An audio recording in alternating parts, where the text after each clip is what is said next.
The many skyscrapers of New York City, the incredible, impeccable megalopolis on the east coast of the United States, a city that happens to be situated on the world's largest natural harbor, or at least one of the world's largest natural harbors. And when we look at it, we see a eclectic mix of modern structures with old world structures, and of course with our great glass and steel towers that reach to the sky. Although I have to say they're certainly not locations I would seek refuge in the event of any sort of natural disaster. What's really the account, though, with New York City?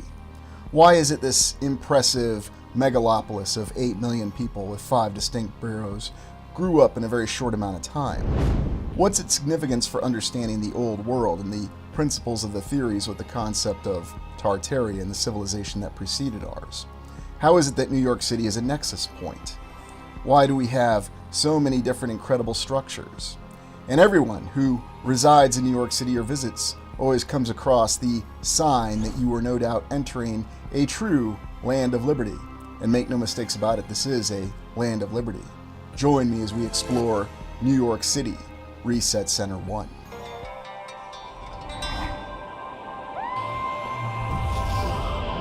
New York City's status as the largest natural harbor in the world, or at least one of the largest, is no doubt one of its main points to understand as to why this would be a great city. Indeed, it is still the greatest city in the United States, the most populous with over 8 million people, nearly 2 times the size of Los Angeles, or the City of the Angels, a very apt name for the city in Southern California.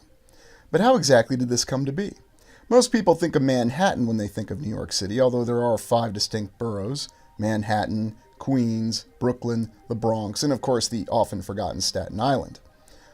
What was the origin of New York City? We understand that it was originally a Dutch settlement and Fort Amsterdam from the original maps. And yet with our questioning of our official historical account, we have to wonder exactly what the origin was. Why is it this particular city constantly comes up as the center point for understanding the United States? There are many overlapping coincidences for what makes New York significant. Beyond the fact that it is the main port of entry, if you will, for the United States, always has been, and it seems like it always will be. The United Nations just happens to be headquartered within New York City. And it also has the status as being the financial capital of the entire land, or the world, however you want to say it. It's anchored by Wall Street in the financial district within Manhattan. It's considered the largest metropolitan economy in the world, and it also just happens to be the residence of the most billionaires at this time, and millionaires of any city within the world. How exactly, though, do we have this very unique history of the plan of New York City? And when we look at many of the early maps, whether it's the original layout map, and how anyone can know that, I always find that fascinating, of the Dutch settlement of Fort Amsterdam in the 1600s, and you may recall there was a TV show with Jamie Lannister himself called New Amsterdam. I can't say it was a very enjoyable one, but that's just my opinion. Looking, though, at these early maps, we have the impression, it seems, that New York City, much like every other city and town across the United States, seems to have had a very definitive plan. And when you look at the early maps, I'm oftentimes surprised by just how densely populated the city seems to have been, especially Manhattan Island itself. Now, is this just because of good urban planning from the very start? Certainly somebody saw that this was one of the world's largest natural harbors, and they knew that the city was going to have a very impeccable history behind it, even in the past. People were looking ahead, they were prescient in a way. Or is there an entirely different explanation for why we have these very elaborate maps that are incredibly detailed and seem to show planning with a density in terms of structures and even an existing infrastructure? Is it possible that New York City and its 5 boroughs were actually remnants or surviving portions of an old world entire city? And it could have in fact been the most intact. Because one of the things that we tend to overlook when we look at our historical account of the United States is, when exactly did we go through all the difficulty of constructing these cities and these towns? Official history tells us that most of the work was done in the 1800s. Virtually every city and town in the United States had the lion's share of the work of establishing its infrastructure. In other words, making a city or town self-sustaining. You need to have water, you need to have food, you need to have a well-developed logistics system. Ah, yes, logistics. That entire concept that we often hand-wave away when we talk about how these incredible structures were built by a logistically limited society in the 1800s. Because as we understand it, there was horse and buggy, and to a lesser extent, there were trains. Oh, yes, that impressive train infrastructure system that seemed to be built very quickly and very rapidly. Now, maybe it happened as we thought, but going back to the theory of New York City being Reset Center 1, let's look at our population chart here. And we see that New York City became the largest city in the United States from 1790, a distinction it continues to this day. And it's also worth noting that even by the mid-1800s or 1850, when so many things all seem to just randomly begin, I'm sure that's another coincidence, the population was stated to be 500,000. There's also other interesting overlapping details about New York City. The entire orphan train program for the United States was facilitated through New York City. Again, the official history says there were just so many orphans running around New York City. Even though if you ever read into the history and understand the society at that time, it never made a lot of sense. Looking at New York City's evolving skyline, we understand that the first skyscrapers were constructed in the 1890s. It's also interesting to note that not many structures were really built all the way through the rest of the 20th century. In other words, the account we have seems to indicate that most of the skyscrapers were built in the early portion of the 20th century. And then once we got past the Great Depression, not too many structures were constructed. Yes, a few notable ones were, but it really wasn't until more recent times that we started building all these very impressive pencil skyscrapers. Now, I know it's all a matter of taste, and yes, I certainly don't want to denigrate the design plans of the new modern pencil skyscrapers, and they look so incredible. But when you look in the history of New York City, you see that it seems to have included many impressive structures that you wouldn't expect to see, such as these numerous armories, these incredible castles. And the reason I find this little detail very fascinating is that these armories have shown up in many cities all across the United States, and yes, they clearly look like castles. And the reason that they're stated to look like castles is because they were defensive fortifications for the militias at the time. And there were many militias that were required in New York City throughout its time frame and existence, but I'm also intrigued by the fact that they managed to build these impressive structures, and many of them do survive to this day. They include architectural detailings that seem to go beyond what we'd expect to see in a very densely packed city. And whether we're saying it's a densely compressed population or just simply dense urban structures that have a more vertical nature to them. And of course, if you live in New York City or you visit it to this day, that's one of the first things that you'll notice. It is very much a vertical existence. Even Los Angeles, despite the fact that it has about half the population of New York City, does not share its same vertical nature. And of course, it does not have its infrastructure in terms of having a subway. Yes, Los Angeles has a subway, but it's certainly nowhere near as extensive or as accessible as the subway in New York City, which you can ride to visit these very impressive armories that still exist in many places to this day. Now, who actually went to the effort, and how did they go about building these armories? The armories always interest me because of the fact that they are located in many unique areas. For example, you'll often find armories in the United States universities.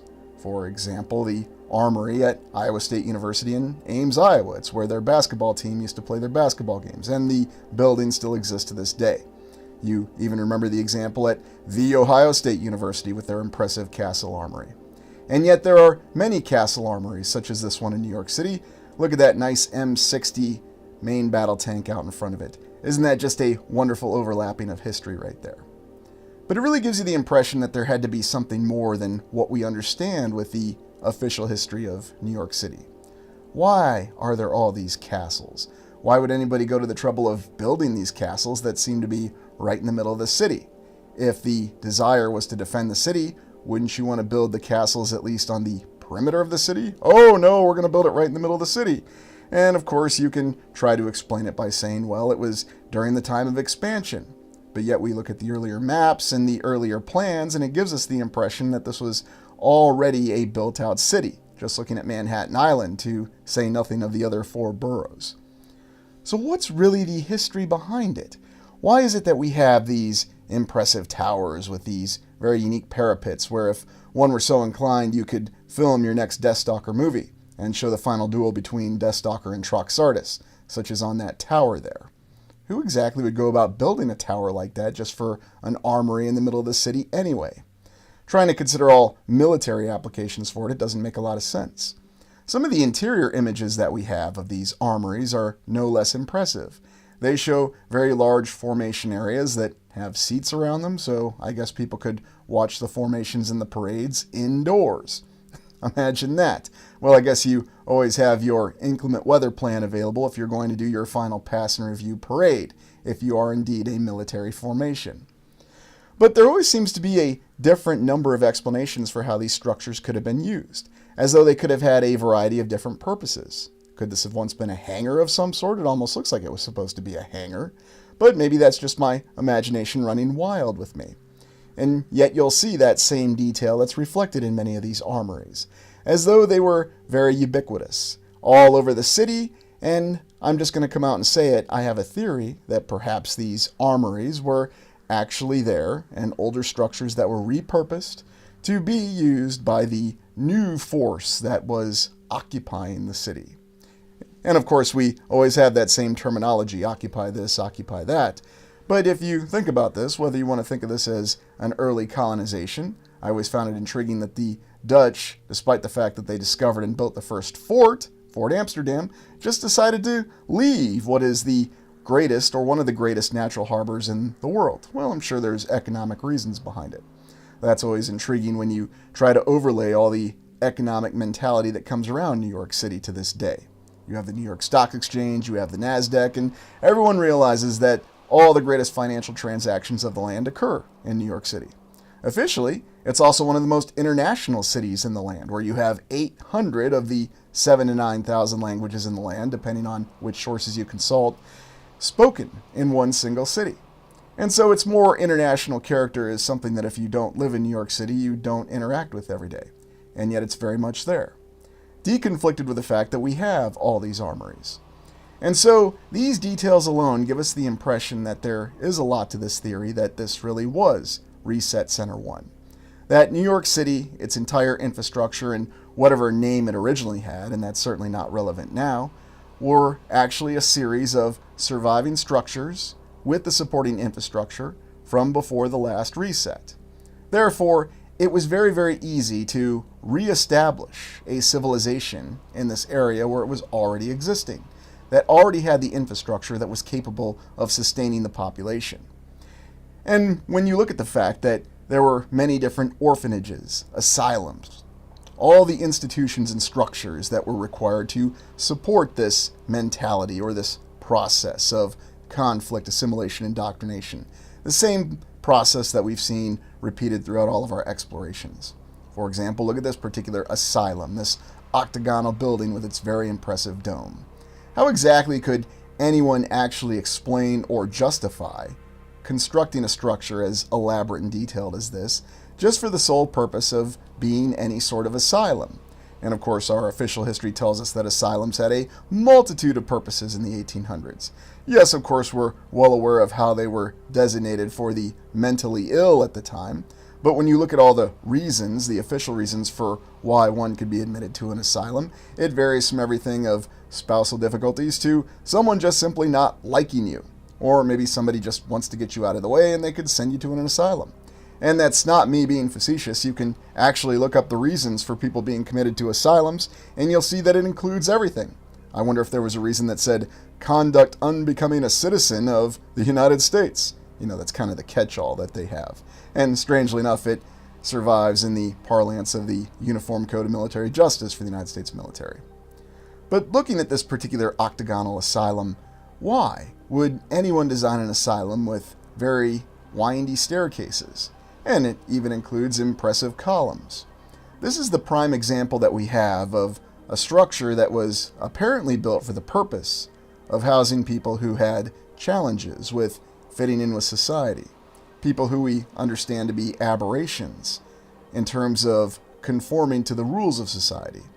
And yet for these people who have these challenges, we're going to give them a very complex structure that seems to be very difficult to get around.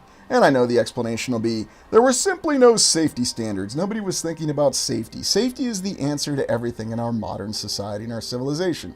And that may be true. Of course, another perspective will tell you that safety is merely the overall guiding reason given not to do something.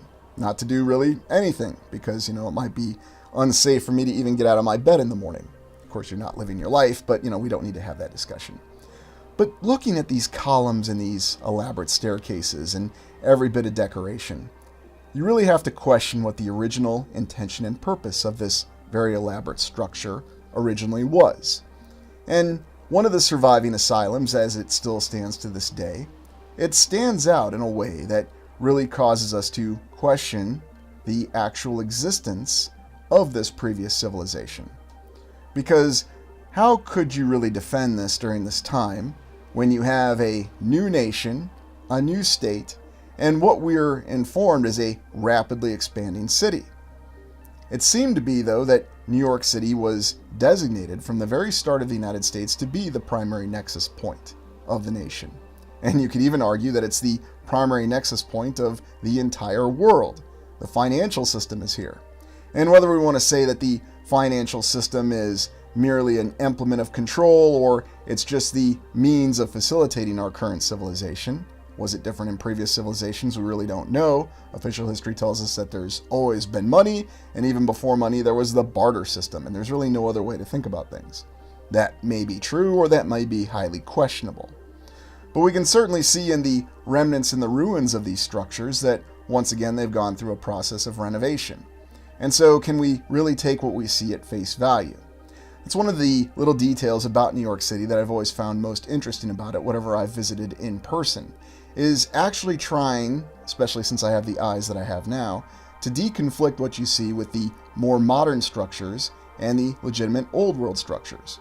The number of small islands that are around Manhattan Island, such as Blackwell's Island, which is the location of this octagonal asylum that we just looked at. Why is it there were so many structures such as this in these facilities that are on these islands? I won't say anything about Rikers Island because I think we've already hit the nail on the head that, yes, when you enter this area, you're reminded that you're really entering a land of liberty. We won't say anything about the current percentage of incarcerated population of the United States. There's no need to. But was it all a design from the start? These asylums, this surviving infrastructure in New York City that's always been with us, that we have this port of entry, if you will. And when you look at this from a military perspective, anytime we understand military operations or a campaign, which the United States has the largest and most expeditionary capable military in the land today, you have to establish what's called a sea port of debarkation. And now, of course, in modern times with flying devices, planes, and so on and so forth, you also have an air port of debarkation. This is a main entry point. And is it possible that this entire city with its 5 boroughs was designated as Reset Center 1? That this was going to be the entry point for the entire United States? This infrastructure, these asylums that were so numerous, very well documented, very well recorded. You can look up the history of all the various asylums that they had across the 5 boroughs. And you can see that they had different designated purposes. We had orphan asylums. We had soldier asylums. We had asylums for virtually anything and everything else that you could think of. And every single one of these structures is massive, elaborately built, and seems to take up the area of an entire city block. And that's very impressive to me, especially considering how compressed and dense the plan was for the original city and how it passed over time. It's always been very densely populated.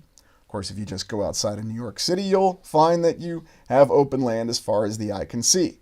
And it's no coincidence that this particular area is featured and referenced in many times.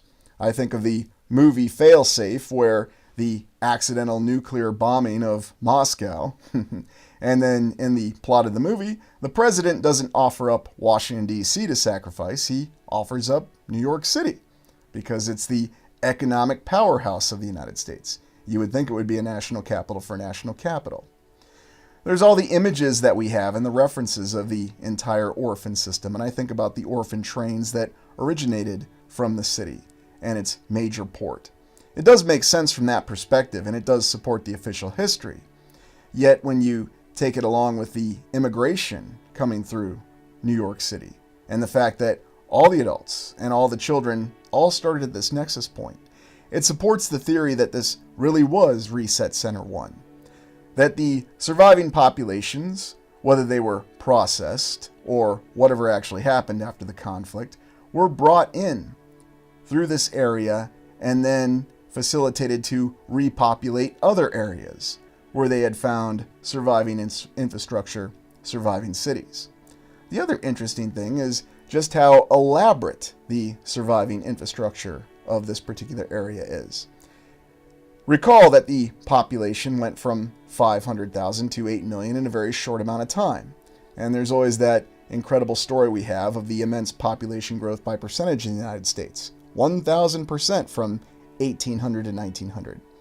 And how were they able to construct all this impressive infrastructure, especially for water treatment? Water treatment facilities are something that we tend to overlook when we do our explorations, and you'll find no shortage of them across the 5 boroughs that show a very elaborate and old-world construction style behind them. And when I look at these many water treatment facilities across the area, I'm reminded of where we've seen them in other locations, such as the very impressive water towers of St. Louis that endure to this day. Ah yes, our finest masonry construction that was available in the 1800s. And you can see the detailing within this, these mixtures of blocks and bricks and unique coloring, and the fact that these structures all survive to this day. There's even the engineering achievement of the Croton aqueduct. Ah yes, aqueducts. Something else that we got from the Romans.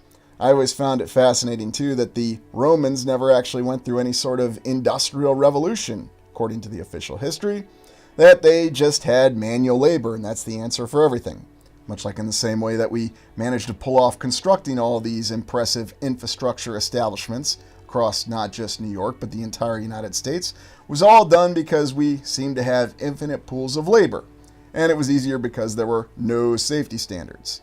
Now, of course, if you take the no safety standards to the opposite end of the spectrum, you realize that when you suddenly have a bunch of accidents in a particular work area and people are dying like flies, then no one's really going to want to work in that particular work area. It's going to have a reputation. The images that we have, though, paint an entirely different picture of this establishment of the infrastructure below the 5 boroughs. How exactly did they build this entire water system, or this water purification system, from scratch?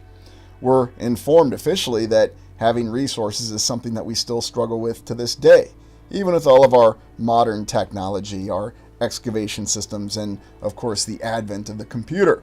And at least I say anything about artificial intelligence, which is applicable in everything that we do now. But I look at these images and once again I have to question, is this an original construction? Or is this actually a salvage? In other words, they found all these facilities, albeit in a state of disrepair and damage from the previous reset event, and they had to be repaired. They had to be established and pressed back into service. And would that make a lot more sense with what we have with our current timeline? Of course, we don't really have any idea for what the timeline actually is, and I have no doubt that oftentimes it's one of the most deceived process, which is understanding our chronology.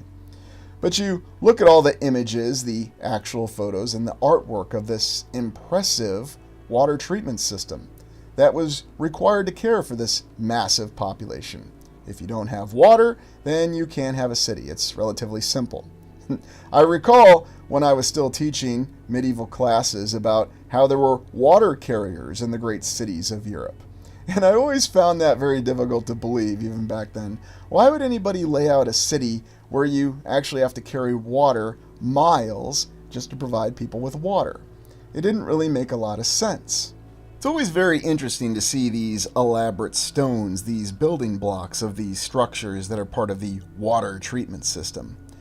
Why would anybody go to the effort or the trouble of making this decorative at that point in time? You would expect these buildings to be as functional as possible, and yet certainly our modern buildings look a lot more functional than this does.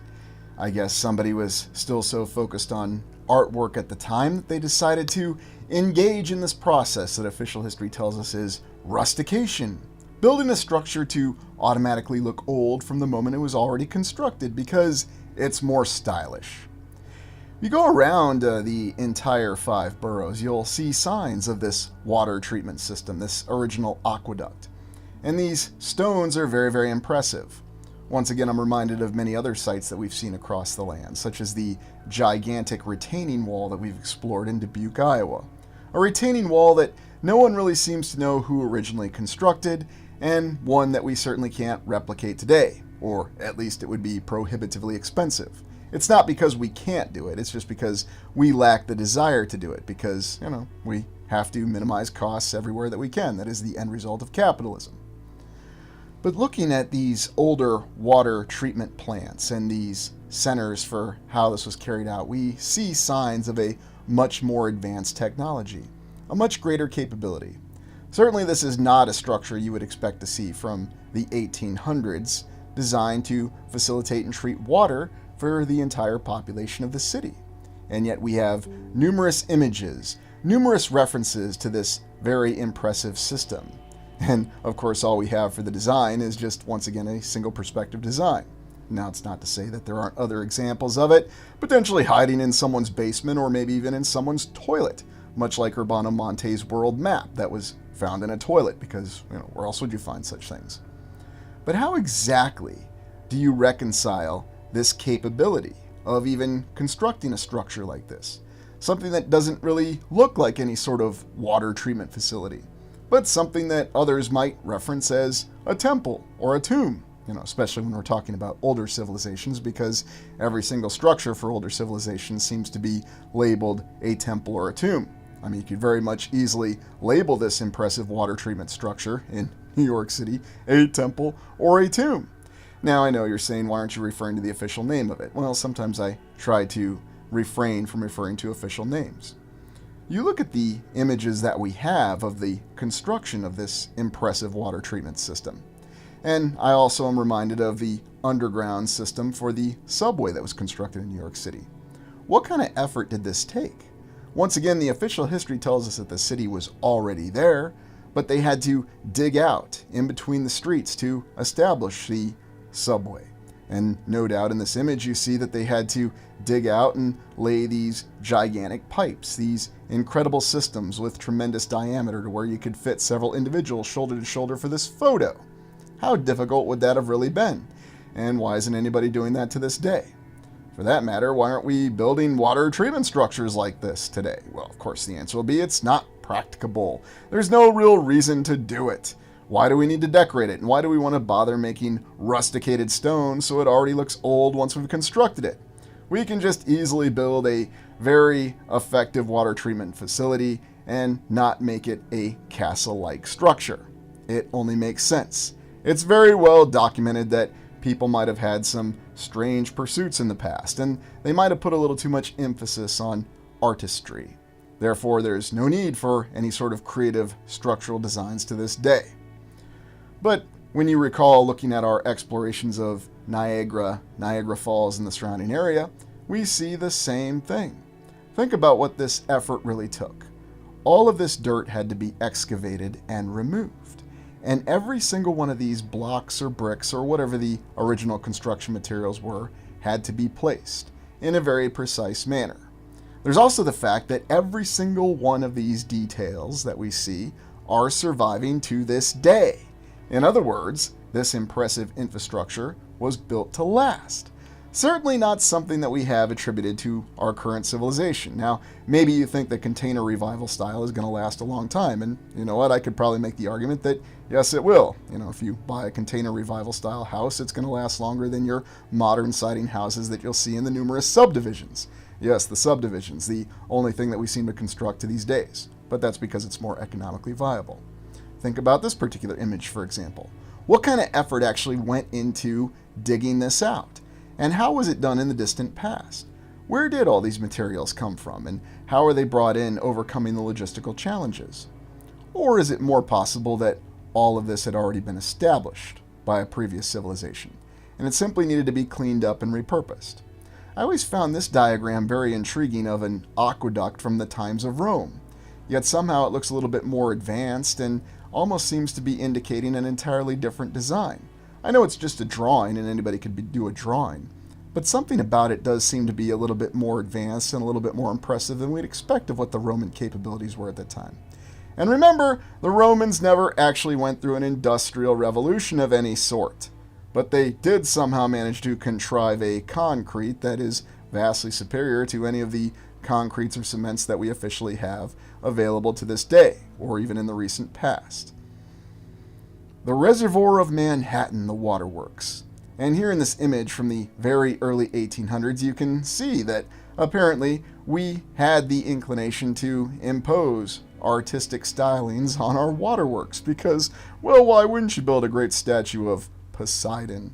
Ah, yes, that infinite reference that we seem to have to deities, whether they be of Rome or Greece or any other pantheon of deities. And we always seem to want to integrate them within our structures. I mean, how would you know it's a water treatment plant if you didn't put some kind of godlike figure on top of it? And don't forget the columns, that's very important. Keep in mind this was during the nascent phase of the United States when expansion was happening. Oh, and they were also building the Erie Canal. But, it stands to reason if they could pull off the Erie Canal in a very short amount of time, which involved extensive work. And don't forget, the official history tells us that the workers of the Erie Canal faced great difficulties. And the official history also says that people didn't like different groups of people. Yes, and yet despite all these challenges, despite all these logistical limitations, they were able to pull all this off. I know the answer will be because there was more money available in the past, there were no safety standards, and every single person who came from Europe was a master artisan and craftsman. Nobody was a logistician though, but remember, we can just assume that the logistics happened. And clearly they did. I mean, the structures are there. Some of the other images though that we have showing Manhattan Island do give an indication of this impressive architecture. Once again, why would someone build a water treatment plant that looks like this? Why is it so advanced? Oh, and here in this particular image, you can see that it's right next to a structure that looks like it belongs in some sort of World's Fair or some other sort of exposition. Because once again, no one's going to build a building like that. Someone told me in one of the comments that the reason that we went away from these dome structures or tore them down is because they're expensive to maintain. But once again, I always find it quite intriguing that we want to say that cost is a reason for why we don't do things anymore. And yet we have a system in place that allows us to continuously raise our debt ceiling every single year. So how can you say there's any sort of limitation to cost? Another one of these interesting artistic renderings that shows us the water treatment facility. And yet in the background there seems to be no shortage of smokestacks. Is this some sort of representation, or was this actually a first-hand observer's artistic impression of what they really saw as the entire area of Manhattan and the surrounding boroughs was being repopulated, as it was being repaired and pressed back into service? Because you really have to step back and ask, what makes more sense? Because when you really look at the images of what remains to this day, you see structures that no one would build today. No one would build in the 1950s. Maybe someone would try it in the 1920s or the 1930s. I mean, yes, the 1920s, we say it was the Roaring Twenties. It was a time of economic prosperity, but the 1930s certainly weren't. But there's an explanation for that too, because the government had to put people to work, and therefore it had numerous programs to put people to work.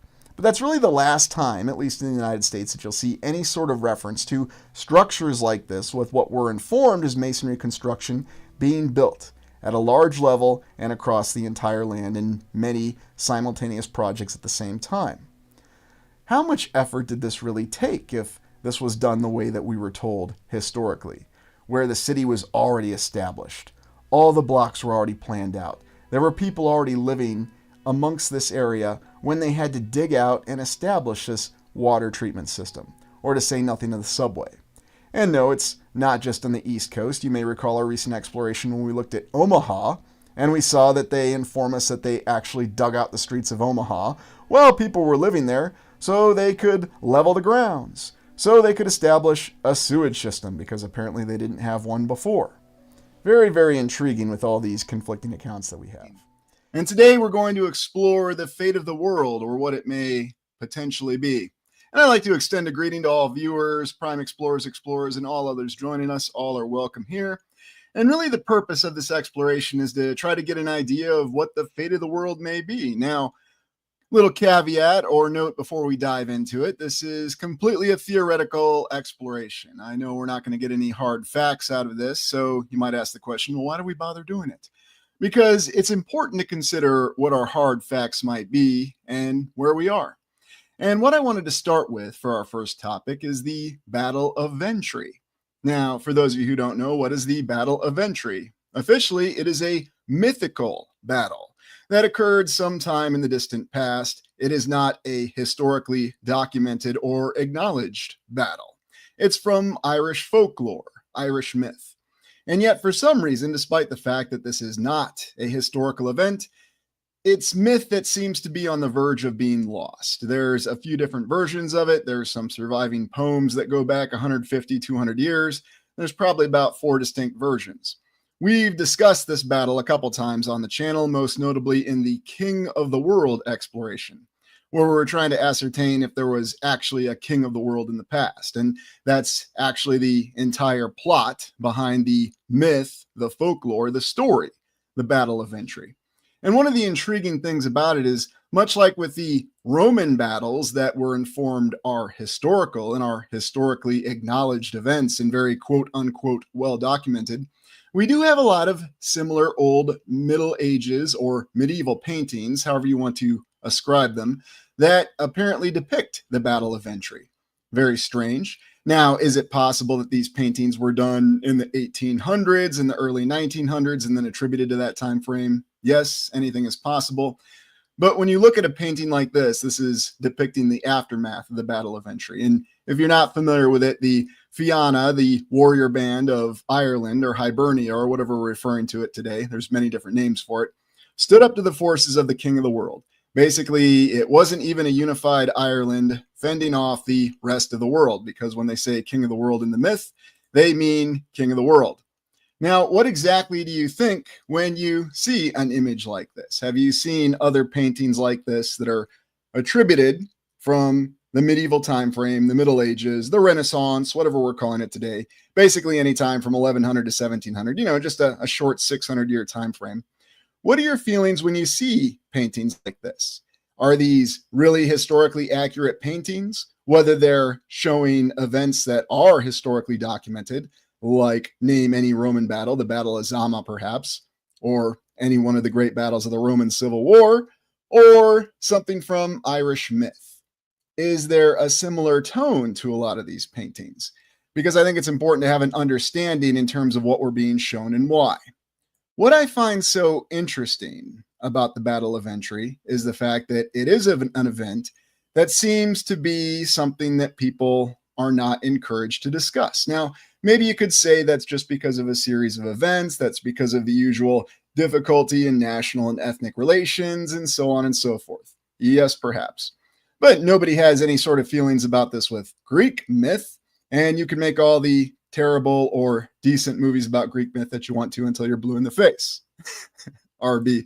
Still more believable than the U.S. Civil War. Oh, how fitting, RB. I'm actually going back and doing a little exploration on the Civil War coming up this week, so your comment is very well timed.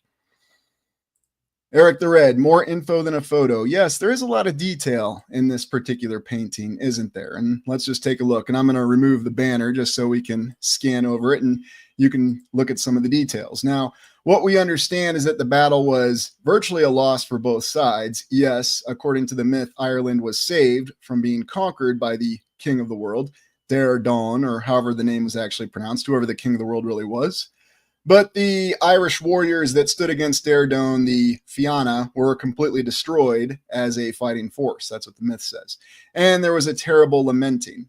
There was also the intervention of the legendary demigod figures known as the Tuatha De Danann, or it's spelled phonetically Tuatha De Danann, but pronounced Tuatha De Danann. And if I'm mispronouncing it, feel free to correct me, okay? I did not grow up in Ireland. I did not grow up speaking Gaelic. And I mean no insults to anybody who did. It's just, it's not my native tongue. So feel free to correct me. It's not going to bother me.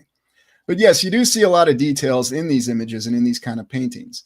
There's a strange amalgamation of different eras that you can see. Almost like you have a mix of barbarians or something from a biblical account. You've got some well-armored knights. Who exactly are they supposed to be? And who are these individuals up here toiling on the wall, or what looks to be what's left of this very interesting structure that appears to be destroyed? The number of different influences in this painting are probably what I find most interesting and telling about it, because it's giving us so many different hints about what's actually going on. Kent, Clash of the Titans. What is Titan? Yeah, that's another good point. What is the real meaning of Titan? Is it referring to some old demigod figure? Is it referring to an actual god? Or is it referring to some other sort of human being? And that's a great point. So, And Kathy, good to see you. Thanks for joining us. So moving on past this painting, there are several different versions of the Battle of Ventry that you can find and you can read. There was even a book, and I'm not remembering the name of it, that was written during the 1980s. Surprise, surprise. That was probably one of the most detailed accounts of it. Now, was there some fantasy? Were there some creative liberties taken with that book? Absolutely. You can certainly find copies that are still available online. And I believe there's even an audio play that was performed about the Battle of Ventry. The reason it's so intriguing to me is there are a lot of old world references to it. But like I said, the real question that I had and that we don't know is if this is an event that did really happen and not just simply a matter of folklore, then when exactly did it happen? How did it happen and how long ago was it? Do we even know what era it was? That's kind of how clueless we were. And here you have the summary of it, the original tale. One of the great tales of the fauna tells of the mythical battle of Ventry, fought out with heroic, bloody ferocity between the invading forces of the king of the world and Fian Makul, which is also pronounced many different ways, band of elite warriors. And that's really all there is to the myth. And yet, for whatever reason, it's something that never really got adapted or talked about in any sort of mainstream circles. I mean, you'd think something like this would just make a wonderful movie, especially when we're in a time frame where we seem to be struggling with original ideas. But I guarantee you this is something you will never see that'll be made as a movie, a miniseries, or a Netflix series anytime soon. And if it ever was, well, do we really think they'd be true to the actual story? Probably not. But I'm of the mindset that it would never be adopted. Leo with a good comment here. Real battle covered up as a myth. And that's one of the questions that I have about it. Now, you're probably asking, well, what exactly does this have to do with the fate of the world? Well, stay with me. What we're trying to understand here is we seem to have this event that was very powerful that remains with us. It only remains with us, though, as a myth. And so is it really just a myth, or is there something much more to it? Therein lies the question. And Jamie with a good comment there. Fin Makul is a chain of pubs in Australia. And it's a name that really endures, that's for sure, as is the Fianna. And let's not forget the Fenian raids that historically occurred right after the United States Civil War.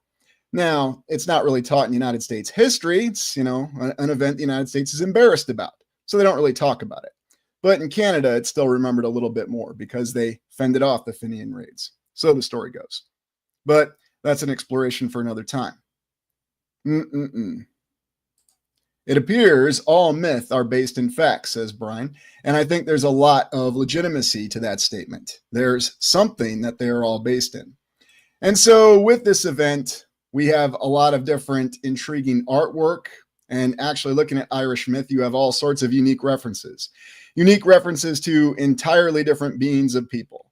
The Tuatha De Danann, the Fomorians, so many different interesting creatures, and something that seems to be from a completely different era.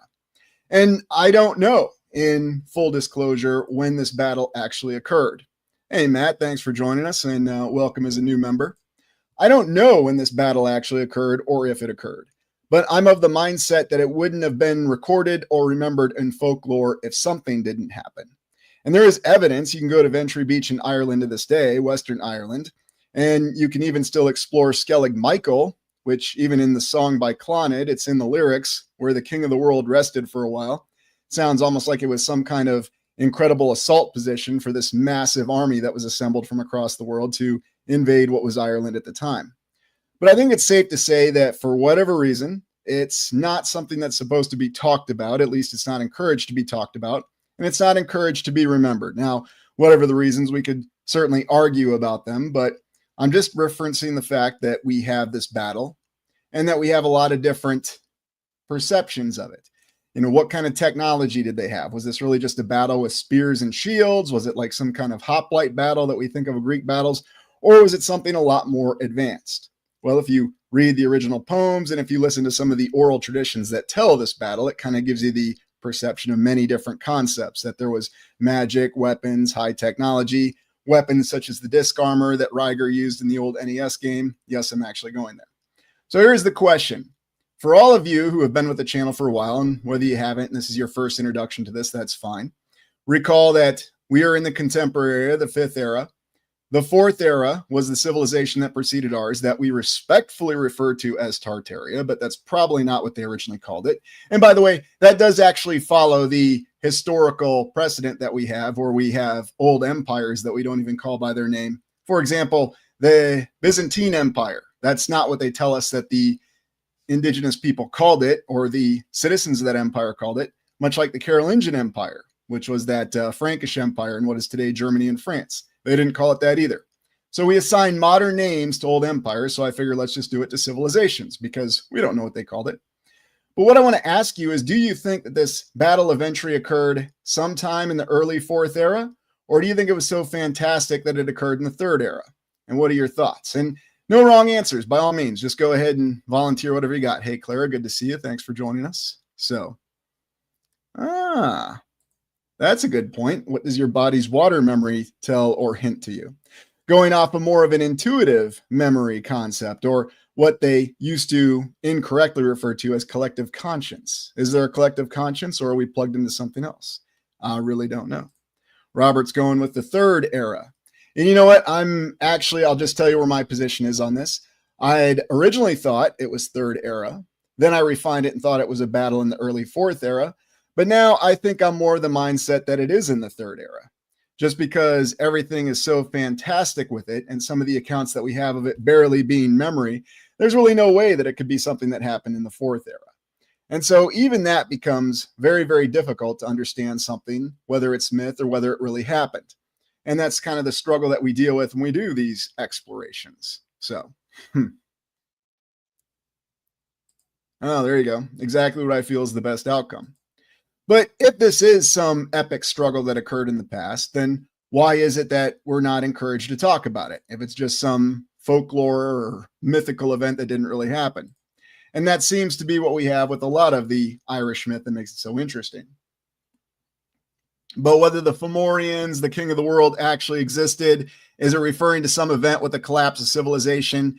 Is it something that's a cyclical event, or did the world actually have an ending at some point in time? That's just what we don't know. Here we go, Kathy. Yeah, that's a good one. What if all history is a myth? Well, maybe it is to some extent. And maybe that's the whole point. We actually have myth from actual events that are clouded, confused, or my favorite word, obfuscated intentionally. So we just don't know what's real and what's not. It's just like looking at an old picture. I got some doozies for you. There's some real interesting artwork, though, that's affiliated with this Battle of Ventry, and you can search it to your heart's content. There's all sorts of different interpretations of what was being written and expressed in this poem and in these oral tales. And that's what I think it's always very intriguing to me. RB here, what if the memories and data load when we wake up in the morning? That's entirely possible, too. Is it a reset every single day when you wake up? I'm certainly not close to that possibility, RB, and that's a great suggestion right there. So, and who knows? Is it part of something else? Is it part of some religious cycle that we're in? Was there a time of the millennium, and then are we just in a short period of time? Don't really know. All things are on the table. Jamie, why is there such a concerted effort to destroy Ireland's history? That is very intriguing, too.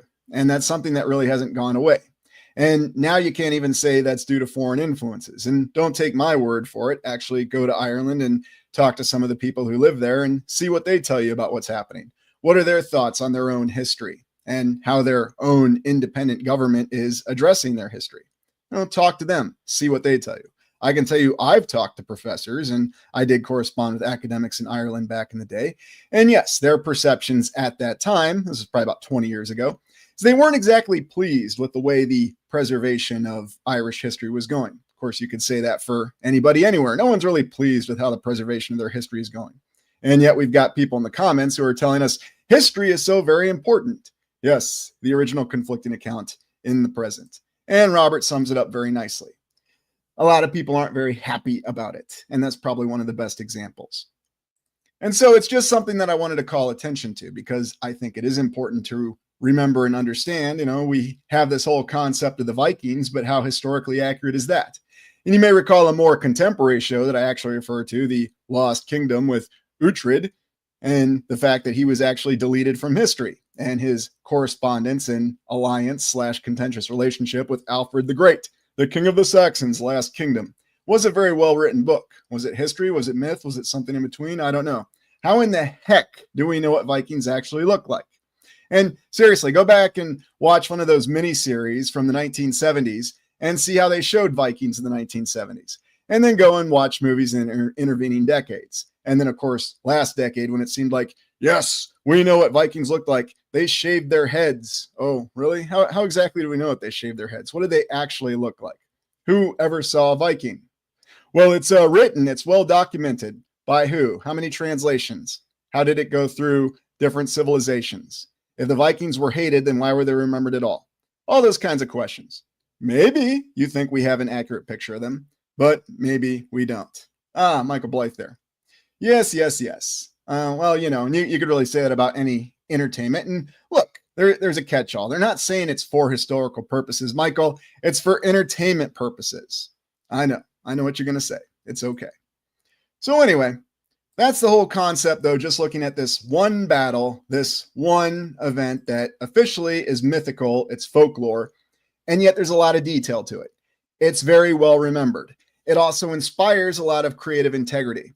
And I'll tell you what, I'm going to try to find the actual name of that novel from the 1980s, because I remember reading that probably about a year after it was published and just being completely taken by what an incredible story it was, how much depth there was in the characters. And I remember thinking at the time, this would make a great miniseries. It would make a great movie, but maybe somebody just thought that wasn't the case. And so there goes the Battle of Ventry. And maybe it's not that entertaining to people. Maybe there's something about it that, well, it's a terrifying battle and it's not something that we should celebrate. Now, in the meantime, we're going to talk about all these epic struggles that occurred in Greek myth because that's okay. Who wants to watch Wrath of the Titans? I sure don't, but that's just my opinion. Maybe you think it's a great movie. And maybe you think the Clash of the Titans remake was a great movie. It's junk, leave it behind. Hey, I was just quoting the movie, okay? I wasn't talking about the movie. But anyway, that's all we have for the Battle of Ventry. And I just want to use that as an example of an event that officially it's myth, but it may have happened. It may have been something in the past that we actually have an anchor to that we can remember. And it's important to understand that because I think there are a lot of clues in that. And as the comment earlier that I really agree with, I think there is something a lot more to myth and folklore. And it's why we need to pay more attention to it. Oh, Robert, if only. Maybe one day I'll tell you that story of how that got shot down. Kidding. Yeah, maybe that's another idea, right? Anyways, so moving on, we want to look at cycles, but new events. So what we're going to look at here is the fate of the world. And I've got some different outcomes, how things really are. Cycles, but new events. In other words, we're in a cycle, but new events can happen in each cycle. We're not stuck in a loop. We're going to explore that, but how exactly do you know that we're in some kind of time cycle? And who has some of the most famous time cycles? Well, I decided to revisit the Civil War, especially since we've got Veterans Day coming up here in the United States very soon, and it was very fitting. And why am I revisiting the Civil War? Because it's really darned interesting. The Civil War was always really darned interesting for a variety of reasons, not the least of which is I can remember how the American perception of the Civil War changed a lot. The United States goes back and forth on how it views the Civil War. Oh, there you go, RB. I wish something would happen. I was promised aliens. I got boredom. Well, there's always next year, RB. So anyways, what's intriguing about the United States Civil War, and I'll just tell you from my perspective, when I was growing up, there was a very unique perspective about the United States Civil War. And you can actually go back and watch films and TV shows from the 1970s. I'll name two. There's The Outlaw Josie Wales with Clint Eastwood. How exactly was the Southern side or the Confederate side depicted in that movie? Well, you could argue it was depicted more, dare I say, sympathetically. I'm not saying it's right. I'm not saying that's what official history says. I'm just talking about a movie that was made in the 1970s that was a little more sympathetic to it. And then, of course, our other favorite film, or excuse me, our other favorite TV show that I like to refer to, Little House on the Prairie, where we actually had Jesse James, who made an appearance on Little House on the Prairie, and he was depicted very sympathetically. Now, of course, it was before he met his demise in Northfield in Minnesota, of all places, but very, very intriguing. Texas redneck hippie. Merrimack, or what is in his hand? So this is Swedish inventor John Ericsson. And that's not the Merrimack, that's the Monitor that he has. That was the ship that he designed and built from the ground up. It was not built on an existing ship. The Merrimack was the existing ship the Confederates captured when they captured Norfolk. How exactly they captured those federal facilities, who knows? Can you imagine somebody capturing federal facilities today? That would never happen in a million years. But apparently it was possible. You know, it was the early 1860s. A civil war was brewing, and because James Buchanan didn't take any steps to prepare the United States for civil war, he was considered a bad president. But then they got Abraham Lincoln in there, and he was ready to go. But anyway, the Confederates captured the Merrimack. They repurposed it, turned it into an ironclad, came up with the revolutionary idea of building an iron ship. And so the Union, in 90 days, hired this Swedish inventor, John Ericsson, and just out of his fourth point of contact, he contrived this incredible ship, the Monitor. Now, I'm showing this because this is one of his monuments that's rather interesting, you know, and you can see that it's very clearly a statue that we'd build. What's this interesting symbol that he's got over here on his jacket? Not exactly sure. But what's the historiosity of John Ericsson? Well, he's a historical figure, and official history will tell you that, yes, he existed, and yes, he invented the Monitor with the revolving turret, a feature that's still used on naval ships to this day, and also used on the Venerable tank. John Ericsson had many other inventions under his belt, though. Steam engines, and of course, the USS Princeton. Yet, when you look at these actual monuments that are dedicated to John Ericsson, what exactly do these symbols or these individuals have to do with John Ericsson? And that's what I'm asking and wondering, because this is something that we see all the time. Mother Shipton's prophecy. Ah, yes, Jamie. Ah, yes. Well, that's always a good question. Who does really control America? The people do. That's the official answer. It's a republic with representatives. And people are very happy with those representatives in America right now, because they're supposed to be happy with the representatives, right? So anyway, but let me remove the banner here, because what you really have is, this is his monument, but there's nothing here that has anything to do with him. I mean, this almost looks like it's a monument to the Battle of Ventry, I would say. I mean, I could make that argument. It would make more sense. I mean, what was John Ericsson in his bodybuilding phase before he invented the Monitor, and this was supposed to be dedicated to him? I know it's supposed to be some sort of strange artistic license that's being taken. It's representative. It's an analogy. It's allegory. Of course, it always is. And here you can see, yes, the other part of this monument. And they do actually have old John sitting down here, and here's his name. But it's really, really odd how it looks like there's different parts of this monument. Now, maybe I'm just seeing things. Maybe you want to disagree with me, and that's completely okay. Maybe it is all John Ericsson's monument.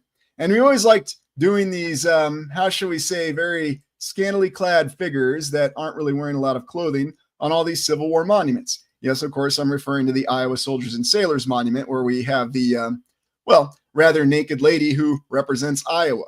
And keep in mind, these statues and these monuments were built during a time when there officially wasn't a lot of public tolerance. So I guess it's different if you make a statue. Maybe so. I guess we'll see what happens to this live stream. You know, I'm being facetious, but I'm also being a little serious. Ah, Jackie right there. Repurposed statues. Yes, quite possible. Repurposed and altered statues. And there is a lot of symbolism in all of them. Although what symbolism actually applies? It's like, I didn't know the griffin was a national symbol of the United States. No one will tell you that today, but, or was it a symbol of Iowa? Was it a symbol of John Ericsson? Who knows? RB, was it not cold back then? Yeah, I thought so. I mean, why else would they wear all those wool uniforms and so much more in different battles? So anyway, that's what we have with John Ericsson. And then here's another view of the very interesting monument. I mean, you would think, and look, I'm not an artist. You know, I did a little poetry back in the day, but I'm not an artist. But wouldn't you think that they would put John Ericsson actually standing on the statue and not sitting below it? Or, I mean, it's really strange. It just doesn't make a lot of sense to me with the positioning. And even the wording on it just seems to be a little off. So I'm not really sure. It's just one of many examples. But then there's also the fact, going back to the United States Civil War, that we had the very first submarines, the USS Alligator, which was one of the first operational submarines. Now, of course, people remember the CSS Hunley, which was a Confederate ship that attempted an attack on a U.S. or a United States Navy ship. I think it was the Houstonianic. And then we all also remember the legendary turtle from the Revolutionary War. And yeah, I think that's a little bit legendary. And Brian here with a great comment, Jules Verne, yes. So during the United States Civil War, it's well documented that they innovated ships with turrets. They had steam-driven ships before the Civil War, but this was the first wartime application. And there was even a submarine. Submarines used in combat, no less. That's what the official history says. So it's just another one of those interesting things. Did they actually have all those technological innovations? Or are we seeing accounts of technology that was located and salvaged? I mean, ultimately, that's going to be your point to make and your decision to make. But we have all these photos of these cities that are just utterly destroyed. And we've explored these cities in our explorations in the past, and especially in the United States, Chicago, Boston. It wasn't just the cities in the South that got destroyed, Atlanta, Charleston, but there's no shortage of it, where we see this kind of utter and total destruction. Destruction that we would expect to see with World War II, with the carpet bombing that occurred, the very necessary strategic carpet bombing that occurred. At least we were assured it was very necessary, but you're trying to win a war. But yet we could see this kind of destruction from fires, from cannonballs in the Civil War, from the Great City Fires. Now, going back to that old concept of the 5 Ws, were these really separate events, or were these the same event? Or had somebody founded or salvaged some technology and they were testing it out? Maybe they didn't have any idea what it would actually do. Maybe it only worked one time. How do we exactly know? Jamie Griffin here. Verne supposedly met Nemo when he was a lad. It's very, very interesting, too, how Captain Nemo is a bit of an analogy character, if you will. There's also, if you've ever watched Master of the World with Vincent Price from the 1960s, that's kind of a Nemo character. And then, of course, there's our favorite character from Discordia, who wears a Freddy Krueger sweater. No, I'm not kidding. The guy actually wore a sweater just like Freddy Krueger long before Robert Englund ever played Freddy Krueger. I wish I were making it up, but I'm not. It's just one of those things that's really, really crazy. But we have all this going on with this event. Is this a cycle? Is it a reset cycle? And then we have a new era. Maybe things can get better, but a lot of times they just tend to degenerate for a variety of reasons. We can't build like we used to. We can't maintain the infrastructure like we used to. All we can do is salvage and recover what came before and try to press it back in service and use it as long as we can. And is it possible that as the eras have gone on, we've simply degenerated? Our ability to build and maintain has declined over time. And that's really, is that the fate of the world? Are we just going to continue this decline? So yes, we have cycles. There's going to be another reset. Whether you think of a reset as a day-to-day event or you think of it as something else, it's another one of those hard decisions that you have to make. Now, I'm not someone who's preaching doom and gloom, but if we go off of what's come in the past, there's a lot of evidence that, yes, things have continued to diminish. Have our life forces continued to diminish? That's arguable. Have our actual lifespans continued to diminish? Well, if you go off the Bible and take it literally, or any other number of religious texts, they say that human beings used to live much longer. Not a paltry 70 to 100 years, but hundreds of years, some even over 1,000. Is that just a myth? Oh, yeah, it's just a myth. Although if you actually try to do the math, looking at a lot of those original texts, it only works if you accept the fact that what they say for the age of those people was true. How old did Noah live to be? Was Noah a historical figure, or was that just a name assigned to some other figure? So, Battlestar Utarian, it sure feels like a day-to-day these days. Yeah, I'm with you. It does feel like there's a lot of different little events that occur. Charles, no more resets. Judgment, entirely possible. We just don't know. Is it a cycle? But we have new events that are happening. So this is just one of the theories. And again, this is all theoretical. You decide what you're going to believe. But it is interesting to see that we have all this remaining architecture, and you go to a place like Chicago and you'll see it in different places. You'll see this kind of destruction. I mean, without even telling you the name of the city, could this be any city in World War II that was subjected to devastating destruction? I mean, we just explored Volgograd this last week, formerly known as Stalingrad. That was a city that was bombed. It was also a city that had the largest land battle officially in the history of warfare that occurred in it. And so very, very destructive. Or is this Chicago? Or is this something else? Could it be any of these cities that's just completely leveled? And so if this is all you have, then what are you left with doing? Cody, yeah, that was called the Alamo. Yeah, maybe the Alamo is something along those lines too. Get down to San Antonio at some point in time. I need to get back to Texas. Thanks for reminding me. But you also have other images like this. I mean, is this a photograph? Is this a drawing? Is this a combination photograph and drawing? Because when you look closely at this, I'm not really sure. Now, the official explanation will be this was taken from a print in a book, and so maybe that's why these individuals look like drawn figures. I don't know. What exactly is going on in this image? It seems like there's a lot of panic. Is there a fire going on, or is there something else? Is there a fire sale going on? I'm not really sure because, I mean, why would you bring your horse and cart up there unless you're trying to get something out of there? It looks like the flood of the ages is coming and someone's really concerned, or maybe there is some sort of fire that's rapidly approaching this structure. But what really to make of this image? And here's the thing, without assigning context, in other words, a meaning or the 5 W's, it becomes a lot more interesting. Because if you don't know what happened with this image and you're just seeing it for the first time, would it not be possible that anybody, I'm not saying I would ever do this, but anybody could come up with a 5W explanation? So who is this? These are Americans. What is this? They are abandoning the city because they were told a massive fire was coming. When did this happen? 1871. Now, what if somebody else said, these aren't Americans, these are British, and this is a facility in Liverpool, and they're abandoning this facility in 1892 because they were told that there was going to be a big riot and civil disobedience was going to occur, or something along those lines. The point I'm getting at is anybody can really say anything, and if you don't know the context, if you didn't actually witness the event, then an image can become associated with anything, can it not? Oh, there's a good one from Cody. Yeah, I mean, maybe so. And that's just it, Corky. Is it a photo? I mean, it's taken from a book. What do we know? Who actually has the original negatives? And how much can we trust the original negatives? All interesting questions. How much of Chicago actually went up in quote unquote smoke in that fire? And what was that great fire really about? Why do we have great fires up in Peshtigo in Wisconsin, essentially on the same line of longitude? You're just at a different latitude. You went north a little bit. Peshtigo, around where Green Bay is. Ah, that's why the Packers have always been the independent football team, right? Sorry to throw in one football joke.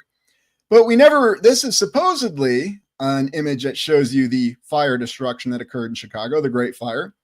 And, it doesn't look like it was that much of the city. Sure, the downtown, look how well laid out Chicago already was in 1871. Very, very impressive. Lots of build out in just a very short amount of time. I'll tell you what, those people in the 1800s, they could accomplish anything, especially people who came to America. I mean, why isn't Europe Eucumenopolis? Why isn't Europe completely covered with a city if they could build things this fast? And not to mention, if the population would grow this fast. Remember, the official population of the United States increased by over 1,000%. Actually, it was a lot more than that from 1800 to 1900. In some cities, we've got tens of thousands of percentage of population growth. No, it doesn't make sense. You can't really justify it. But what actually happened in Chicago? Well, look, this isn't actually a photo. This is just a painting. So dramatic license. Yes, it looks like most of the city's going up in smoke. And of course, we're well aware of the tales that we have of the cow kicking over the lamp or whatever we had. And then we've even got some other accounts that say meteors. If you ride that, oh, there's a good one from Jamie. Yeah, the 451 Fireman, Fahrenheit 451. Great book. I strongly suggest reading it if you haven't. So, Robert with a good call out there. Yeah, the city grids never really made a lot of sense. Washington is one that keeps me up at night still to this day. So, anyway, but what actually happened? Were these all events that occurred at the same time?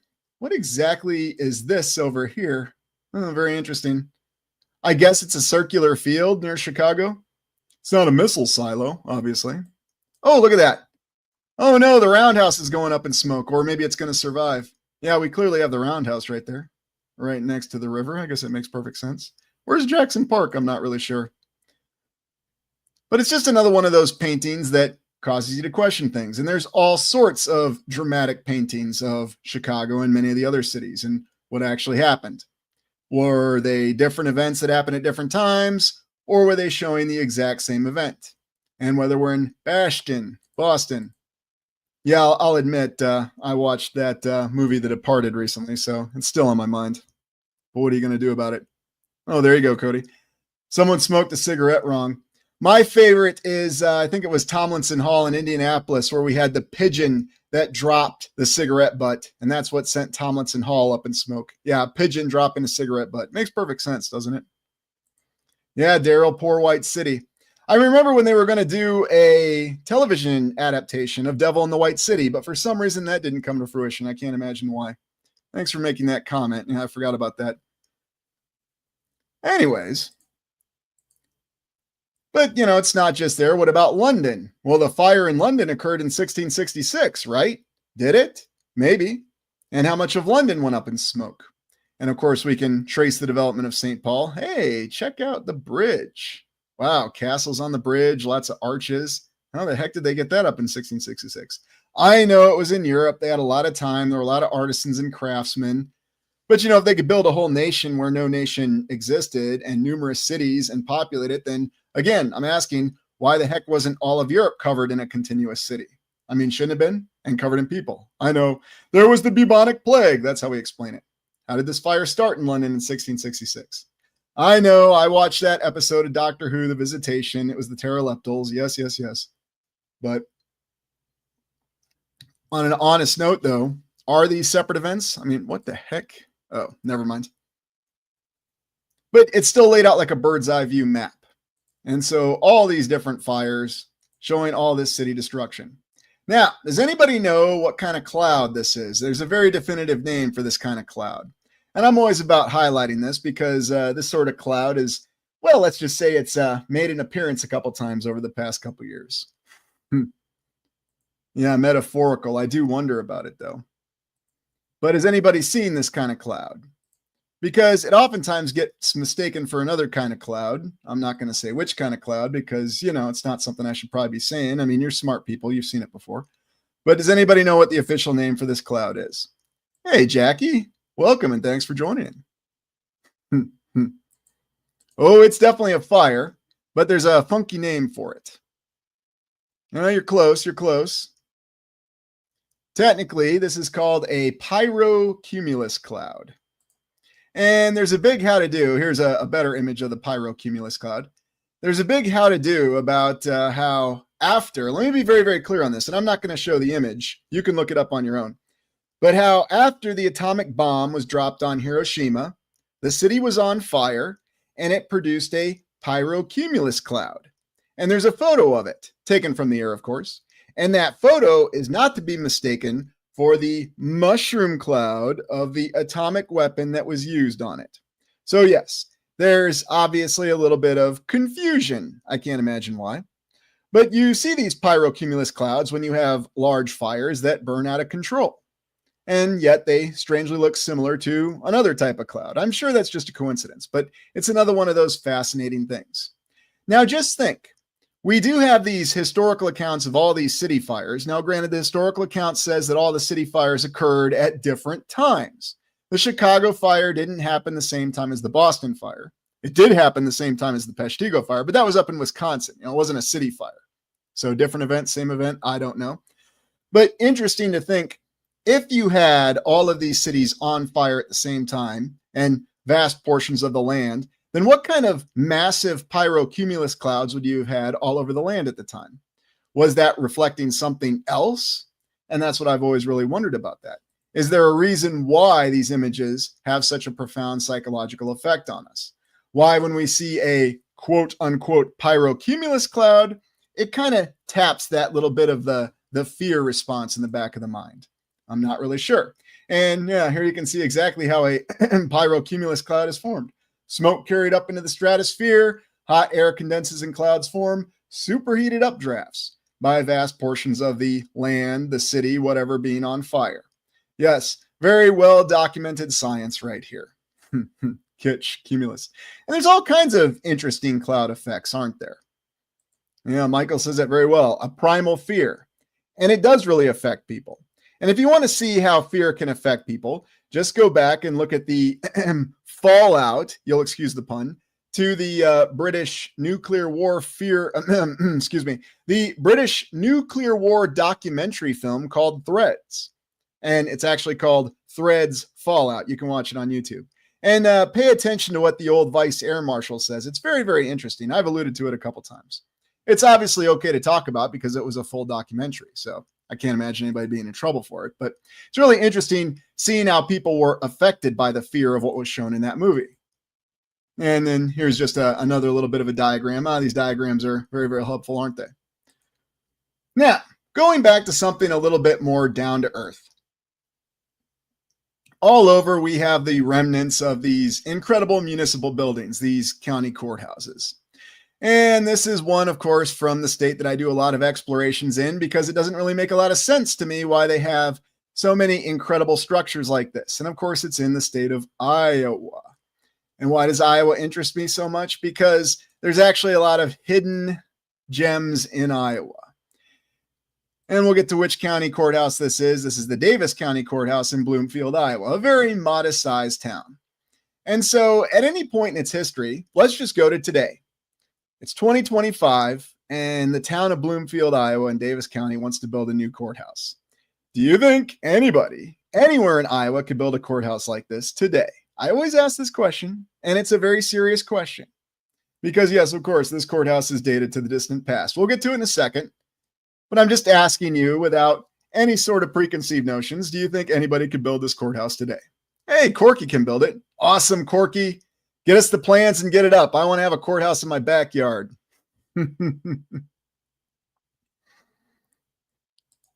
Definitely, it's written they were. There you go, Eric. You're on top of it. You're absolutely right. It wouldn't be written down if it wasn't true, right? Anybody remember that? Yeah, billion? Yeah, that's about right. I don't think you can do it with a trillion. I was going to make a really bad joke there, but I'm going to hold my tongue. Kathy, no way.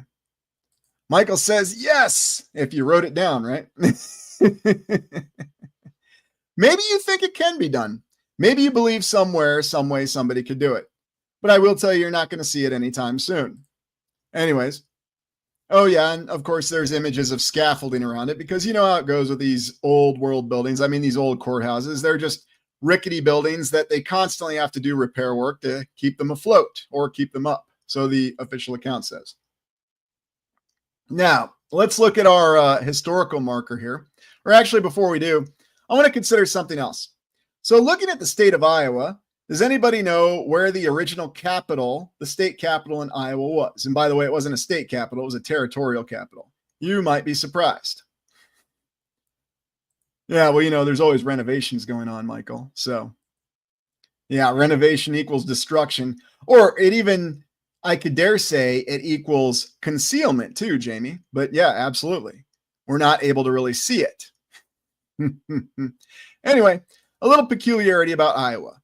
The very first capital was a territorial capital in the town of Burlington, way down here. And by the way, Burlington was also the territorial capital of Wisconsin. How the heck does that make any sense? Don't ask me. The next state capital, once it was a state, was in Iowa City. And that was in the 1840s. And then by the late 1860s, they moved it to the west in Des Moines. So keep that in mind, about 30 years, 3 different capitals. And of course, we remember that story. I mean, the historical account that, you know, I'm not saying it's a story, but, you know, it tells us a good story of how they built the state capital in Iowa because they had refunds from the Civil War.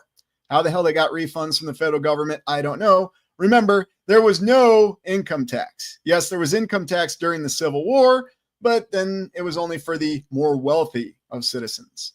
So, you know, the entire population wasn't paying an income tax. It certainly wasn't World War II yet, as we looked at in the Reset Barons. But look at that. 3 different state capitals. Well, territorial capital in Burlington, 1 in Iowa City, and then over in Des Moines in a short 30-year period, 3 decades. How incredible. What amazing development. Now, how many times has the United States capital moved? And where has it moved? Well, originally it was in Philadelphia, and then there were a couple temporary locations, and then officially it was in Washington, D.C., which is where it's been for the most amount of time. Now, I recall, and I'm going to date myself here, and that's okay.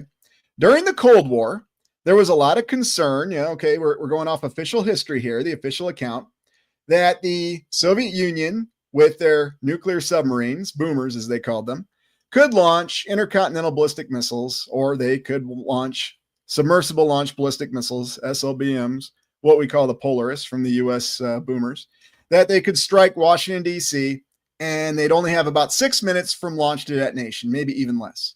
And so the discussion was, well, why don't we move the national capital inland where there'd be a little bit more time?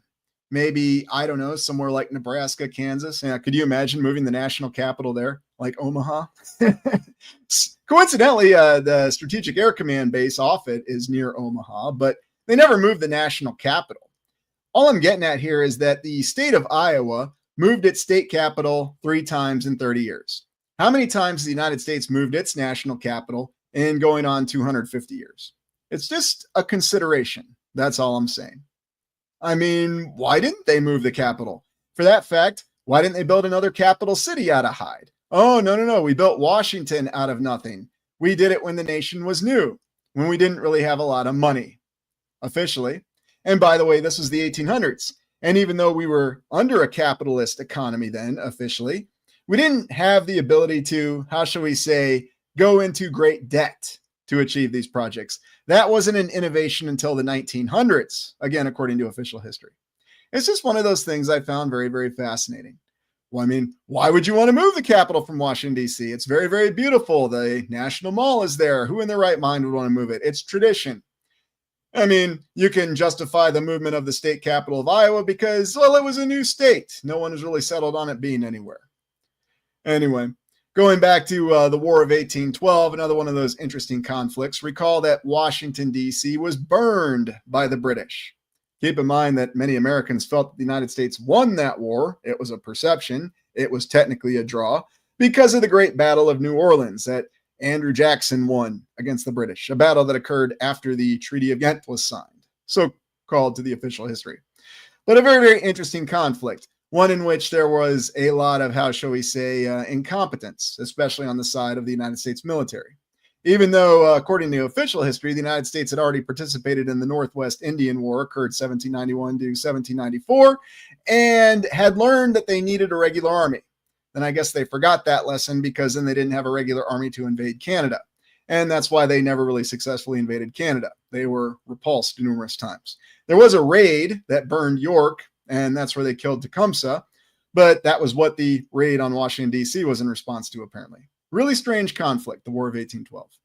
Yeah, the United States didn't exactly come out so well in that. Remember, the White House was burned. So, they had to repaint it, and that's why it's the White House. Sure. But just another one of those strange little conflicts. And keep in mind that while that was going on, the Napoleonic Wars were going on too. Very, very interesting. And why wouldn't the capital of the United States have been moved? Here you're seeing in this little diagram, the original United States and then the Louisiana Purchase to start the 1800s. So you would think that the national capital would have been moved further to the west. I don't know, maybe someplace like what is today Frankfort, Kentucky. I'm just throwing names out there and geographical locations. But they always left the capital on the East Coast. There was never any desire to move it to the West. Not in the 1800s, not in the 1900s, not during that scary, frightening time of the Cold War. Whether it was bombers coming from another continent or intercontinental ballistic missiles coming from another continent, or the ones coming from below the ocean. It's just very interesting to me. Now, going back to that Davis County courthouse we looked at, yes, of course, they have one of these little plaques that say, built in 1877 at a cost of $45,000. Yes. And then they talk about who was involved, the architect. Why do these architects always have initials? E. Townsend Mix. T.J. Tolan. T.J. Tolan. I don't know. Sounds like a cop, like T.J. Hooker. T.J. Tolan. Okay, I'll stop right there. But yep, historical place, what they could build in Davis County in Iowa in 1877. Yeah, could you do it today? Well, of course we can't do it today. We don't have the artisan and craftsman. And there you have it. So... I am Kairos. Wasn't there an amazing earthquake in 1812? Yeah, it was about that time frame, and good to see you, I am Kairos. It came a couple years later, and the New Madrid fault line was active, and they say that the Mississippi River ran backwards. I recall exploring that in the great 1800s events. So anyway, trying to reconcile all this interesting history that we have, but going back to the concept of cycles and new events. And that's what we seem to have here. Now, I just thought I'd showcase this. This is an incredible house in the lovely city of Los Angeles that's available for sale for $17.75 million. Now, granted, this picture is a couple years old. It's probably north of 20 mil now. What a lovely, great house and a great example of fifth era architecture. And I just thought it'd be interesting to showcase this. Now, I used to compare this to the courthouse, because this is what we do now in the 21st century. But I actually thought I'd pull another house from Iowa. And, this is a very, very intriguing house in Benton County, Iowa, of all places. And it's called the W.C. Ellis House. And it's in the small town of Vinton, Iowa, a town today of only a couple thousand people. Although, strangely enough, it started off with 2,000 people. It's in between Cedar Rapids and Waterloo. And this was built in 1893 for a gentleman named W.C. Ellis, who officially was the vice president of Farmers National Bank of Vinton, and he was the president of the Vinton Savings Bank. And he was also the vice president of the Iowa Canning Company. Funny, he was not actually an owner. It just says he was the vice president, but somehow he had all this money. So I guess if you're a banker and a vice president, you have a lot of money. But anyway, it was the largest corn canning establishment in the world, because apparently a lot of people needed to be fed in the 1890s. No different than today. And so he had all this money. And because he had all this money, he decided to build this incredible structure in the very small town of Vinton, Iowa. And thank you very, very much for that, New West Reset. And it's great to see you. And by the way, I've got a little commemoration and call out for both you and Old World Exploration coming this week, because I'm finally hitting Canada for some exploration. So look out for that. But yes, these very, very interesting houses. And this is considered a mansion in the very small town of Vinton, Iowa. Yeah, I suppose. Why not? Oh, yeah, it wouldn't be a mansion unless I showed you the interior, right? And here it is, still laid out. Oh, I like how they have exit above the doors there. But yes, this is what you could build in Iowa in 1892. And, compare and contrast that with what costs you $17 million. I'll just go on the low side in Los Angeles today. Yes, I know. Los Angeles, Iowa, there's no comparison, right? Everybody wants to live in Los Angeles. There's no issues there. There's no concerns about living in California. Who in the heck would want to live in Iowa? Well, on that note, why would somebody with all that money in the 1800s want to live in the small town of Vinton and actually want to build a house like this? Now, I'm not even going to ask you the question if we think anybody can build a house like this today. But let me ask you, which one would you want to live in? And again, it's a rhetorical question. But that all comes back to the whole concept of cycles. Was this really something that was just built for a very well-off person? Or was this the kind of house that many more people in the population had? Who knows for sure? It's very, very suspicious to me, and Jamie says it very nicely. It's suspicious to me that these incredible houses are located in small towns, because the official history really doesn't support that. It would make a heck of a lot more sense if Mr. Ellis decided to build his house in even Cedar Rapids or Waterloo at that time. By the way, there's a very interesting history with Waterloo in Iowa with the Maybach manufacturing plant. The car that, strangely enough, looked a lot like a Model T, but that company went out of business. Then Ford went into business and produced the Model T, even though the, dare I say, variant earlier version of the Model T was actually a car that was made in Iowa in the early 1900s. It's that same model that you see driving up the steps of the Iowa State Capitol. Anyways, so moving on past cycles and new events, let's talk about the end of the world. Is there actually going to be an end of the world that's going to come? Should we consider it? Should we be worried about it? Well, let's talk about it. And as always, I've got a little bit of a film reference that I'm going to show, and I hope you don't mind. And it's probably one of the films where I first thought about the end of the world, and it's even stated in the film that it's the end of the world. And that's Beneath the Planet of the Apes, the sequel to the original Planet of the Apes. A very, very interesting film that showed a lot of different reset concepts in it. And here we got James Franciscus with the mutants, the survivor of the post-atomic horror, or whatever they called it then. Very, very interesting sets. And you should look up the history of the screenwriter who wrote Beneath the Planet of the Apes. Now, officially, Beneath the Planet of the Apes was the idea of the original film star Charlton Heston. He did not want to star in infinite sequels, and so he only agreed to appear in the ending of the film. So they got actor James Franciscus to kind of be a, I don't want to say a Charlton Heston stand-in, because that's kind of insulting to James Franciscus, but the way they treated his character in this film, he was kind of a stand-in for Colonel George Taylor, Charlton Heston's character. It really doesn't help that there's a one-on-one fight between the two of them, and Charlton Heston really got the better of him, at least in my opinion. But anyway, that was the whole point behind the film. Now, what's really, really interesting in the Planet of the Apes films is it's an analogy. It's an allegory for how humans developed. When you watch the film, you think, apes don't kill apes. That's what they say. But as the films go on, you see that the apes actually develop the same kind of inclinations that bring humans apart. There's division, there's hatred, there's the desire to destroy. And by the fifth and final film, even though the budget had been decreased, Battle of the Planet of the Apes, this theme had played out. But you actually see the start of this theme really come to play in the second film, Beneath the Planet of the Apes. And so it's again giving that whole concept, it's leading right to the end of the world because nobody can break the cycle in time. I love you, Dr. Zaius. Yes, this is the scene right before Colonel Taylor triggers the Alpha Omega bomb and destroys the entire land, the planet, whatever you want to think of it as. Yes, that whole concept of a weapon being so powerful it could destroy the entire land. The Alpha Omega bomb, the actual doomsday weapon. Hey, look at that. Nice organ that it's in front of, and even some old world architecture.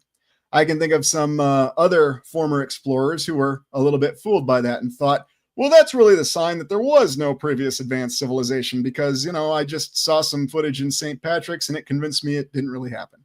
I am not of that mindset, and everybody's entitled to their opinion. I'm just telling you mine. But very, very interesting that in this film, what you see is instead of the apes actually being a better civilization than humanity, they actually fall to the same vices that humanity has. There's social division, they hate one another, and ultimately they hate themselves. And they go on an aggressive war of conquest, invading these mutated human city and what was left of New York City, and ultimately leading to destruction. The end of the world, so to speak. But I always thought it was very well covered in this movie in these very, very powerful ideas. That's a good one, Adam's Bridge. I'm going to be exploring that one too, Charles. Thanks for bringing that up. So, and some people would say Ragnarok is coming soon, and that's what it's a reference to. RB, Metropolis and Planet of the Apes, same universe. That's a very, very interesting concept, RB. I'd never really thought of that, but you make a good point there. There's a lot of consistency between the two of them. Coincidental? Or, maybe from a similar account? I don't know for sure. This is always very intriguing to me. So they had this really weird scene in Beneath the Planet of the Apes where the mutated humans are praying to the bomb because they think of their bomb as a deity. And this is what they say. The heavens declared the glory of the bomb, and the firmament showeth his handiwork. How interesting. Glory of the bomb in the firmament. Glory be to the bomb and to the holy fallout, as it was in the beginning, is now, and ever shall be. World without end. Amen. And then, of course, you know what happens when you detonate this thing. Yeah, it ends that cycle, doesn't it? What interesting lines, though. And like I said, if you're really curious about this and the origins of where these ideas came from, do the hard research on the screenwriter of Beneath the Planet of the Apes. Look at that gentleman's background and see what's actually written into these words. I mean, you can read it for yourself. Firmament. Do I really have to spell it out for you? No, I don't think I do. Now, we do end of the world movies now and have in this century. And, I'll just highlight this one, Leave the World Behind. I'm going to admit I didn't particularly enjoy this movie so much. I just want to let you know we still do end of the world movies to this day. And yeah, there were just some things about this movie that disappointed me. I mean, the ideas in the intro were very interesting, but the middle act of it kind of lost its focus. And then I'm just going to admit the ending really, really disappointed me. And I'll just be honest with all of you. There was a time when I used to love the Rembrandts. I really liked that band, but this movie kind of spoiled it for me. So anyway, so that's another theory. Now let's go to one of my greatest fears. No, not the end of the world, but the infinite recursion time loop. Okay, let's get this off of here. And let's take a look at some of the images from Time Loop. Now, of course, I'm going to reference Star Trek The Next Generation because they've actually got one of the best indications of a time loop. That's relatively simple. Now, does anybody know what specific episode of Star Trek The Next Generation this image is from? Let me make sure I go full image on that one. And if you know the name of the episode right off the bat, you're a better fan than I am, because I actually had to look it up. It's been a while. That's a good one. Go to bed, old man. You have no idea, Sonny Kim. You have no idea, really.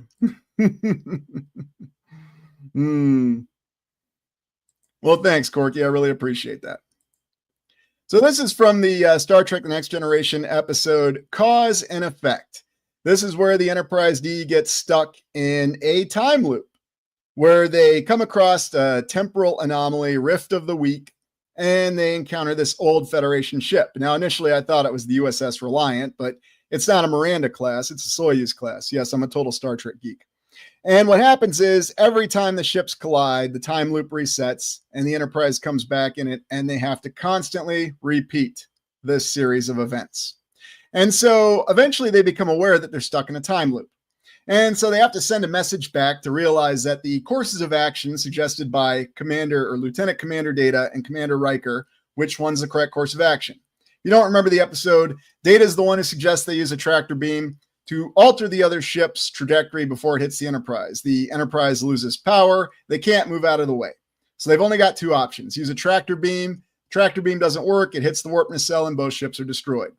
But Commander Riker suggests that they decompress the shuttle bay, and that'll push the Enterprise out of the way. And they figure this out, but they have to figure out a way to communicate to themselves in the time loop, even though they don't have awareness, that it's Commander Riker who's going to make the winning decision. So I guess that just goes to show you Commander Riker might not have been the best tactician, but he was really good at collision avoidance. Yeah, that's a bit of a joke. And of course, it's because Riker has 3 pips. Data suddenly starts putting up the number 3 and has the number 3. I'm not kidding. It is the number 3 in the episode because Commander Riker has 3 pips. So when it comes to Starship collision avoidance, go with his suggestion, decompress the shuttle bay. And yes, I'd be remiss if I didn't admit that Kelsey Grammer appears as Captain Morgan Bateson. If only we could have gotten a Star Trek show with Kelsey Grammer headlining it. Can you imagine? Maybe they could have even gotten Christy Alley to come back too. But, that's just my mind going in crazy places. But the whole point about the recursion loop is that the Enterprise was stuck. Time was still passing. Now, there's another movie that handles recursion loop in a very different way, and that's Donnie Darko, an early 2000s movie. Now, I know people think that I give 2000s films a hard time, but there are some really good ones. And I would say Donnie Darko was one of those hidden gems, if you will. Now, a lot of people have seen it. A lot of people haven't. But what's it really getting at? Infinite recursion, a time loop. Now, there's a very simple diagram to explain this film. Now, if you're not familiar with this film, it's about Donnie Darko, played by Jake Gyllenhaal. And he has a dream where he encounters this rabbit, this very scary looking rabbit. It's a Halloween costume, who's named Frank, and tells him to leave his bedroom and sit out under the sky. And he avoids being hit by a random plane engine that falls out of the sky.